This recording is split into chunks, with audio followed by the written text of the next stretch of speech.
You don't often hear of farmers and environmentalists asking the government to help a mining company, but that's what's happening in central Queensland, where a long-awaited project at an abandoned gold mine above the Dee River has hit a financial hurdle.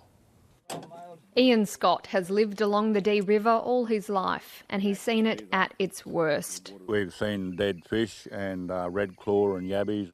The central Queensland River lies at the base of one of the state's biggest abandoned mines. When heavy rains hit the region 5 years ago, the old gold mine at Mount Morgan overflowed, spilling acid and heavy metals into the water. Yeah, the fish all died, it smelt, and we obviously knew that the water was toxic. So when a resources company announced it wanted to mine the old tailings, helping to clean up the site in the process, Ian Scott was on board. Because anyone who's been on the river knows that it affects a lot of people.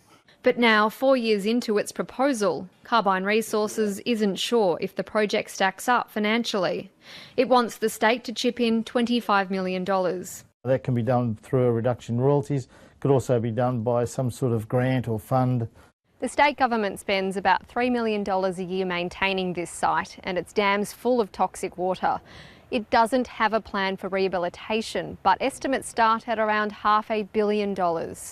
If we don't want taxpayers to foot that money, then offsetting it with gaining value from the site makes a lot of sense.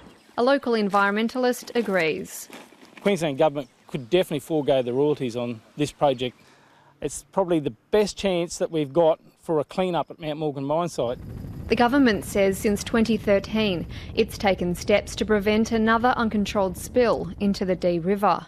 It says it will have to manage the site even if the Carbon Resources project goes ahead. Emilia Terzon, ABC News, Mount Morgan.